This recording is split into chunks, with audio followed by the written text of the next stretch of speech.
قیام اللیل، تہجد کی نماز۔ چنانچہ جو لوگ چاہتے ہیں کہ اللہ رب العزت سے تعلق ہو، ان کی محبت دل میں ہو، ہم اللہ تعالیٰ کے مقبول بندوں میں شامل ہو جائیں، ان کو چاہیے کہ رات کے آخری پہر میں چند رکعت نفل اللہ کے حضور ضرور پڑھا کریں۔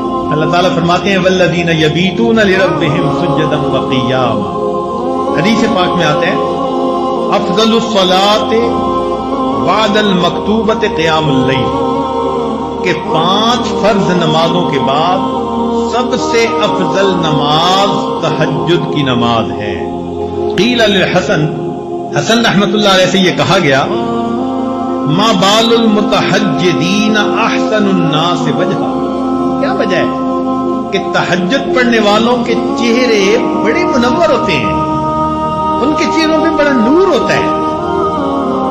قال، انہوں نے جواب دیا لأنہم خلو بالرحمن فألبسہم نور من نورہ، اس لیے کہ وہ اللہ کے ساتھ تنہائی میں عبادت میں وقت گزارتے ہیں، اللہ اپنے نور کو ان کے چہروں پر پالش کر دیتے ہیں۔ ایک بزرگ فرمایا کرتے تھے کہ حضرت، ان کے پاس ایک بندہ آیا، اس نے کہا کہ حضرت مجھے رات تہجد کی توفیق نصیب نہیں ہوتی، کوئی عمل بتا دے۔ انہوں نے آسان سا جواب دے دیا، فرمانے لگے اے دوست، تو اپنے دن کے اعمال کو سنوار لے، اللہ تعالیٰ تجھے رات کے اعمال کی توفیق عطا فرما دے۔ ہم دن میں جو نافرمانیاں کرتے ہیں نا، ان کی وجہ سے رات کی عبادت سے محروم کر دیا جاتا۔ فقال لا تعصہ بالنہار، تو دن میں اللہ کی نافرمانی نہ کر، وَهُوَ يُقِيمَكَ بَيْنَ يَدَيْهِ بِاللَّيْلِ، تو دن میں اس کی نافرمانی نہ کر، وہ تجھے رات میں قیام کی توفیق عطا فرمائے۔ یروی عن سفیان ثوری،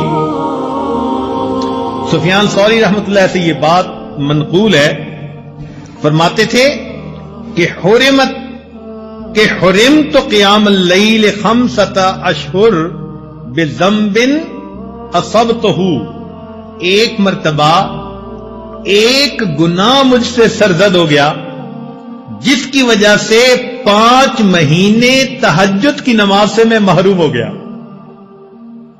اور پتہ ہے وہ گناہ کون سا تھا؟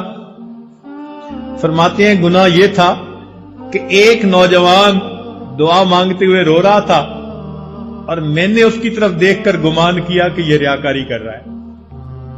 میں نے اپنے دل میں اتنا سوچا ریاکاری کر رہا ہے۔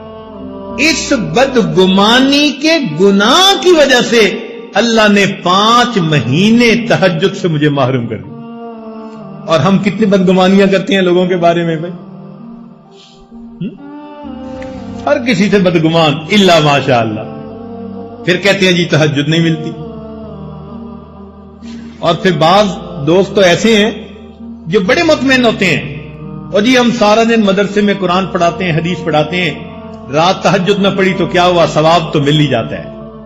تو بھئی صحابہ کرام سارا دن سبزیاں بیچتے تھے، جو وہ رات کو تہجد کا اتنا اہتمام کرتے تھے، وہ کیا کرتے تھے؟ وہ بھی تو سارا دن دین کے کام میں لگے رہتے تھے نا،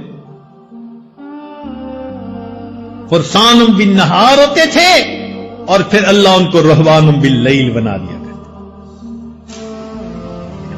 رات گھوڑے کی پیٹھ پہ ہوتے تھے صبح میں، اور رات مسلح کی پیٹھ پر ہوا کرتے تھے۔ تو یہ تو نفس ہمیں مطمئن کر دیتا ہے نا کہ کوئی بات نہیں اگر تہجد کی توفیق نہیں ملتی۔ اچھا ایک بات ذرا توجہ سے سنیں کہ ایک تو ہے ہمارا سوچنا ہم تہجد پہ نہیں اٹھتے، اور ایک سوچ کا انداز اور بھی ہے، وہ کیا؟ حدیث پاک میں آتا ہے اللہ تعالی رات کو فرشتوں کی 3 جماعتیں بنا دیتے ہیں۔ فرشتوں کی کتنی جماعتیں؟ 3 جماعتیں بنا دیتے ہیں۔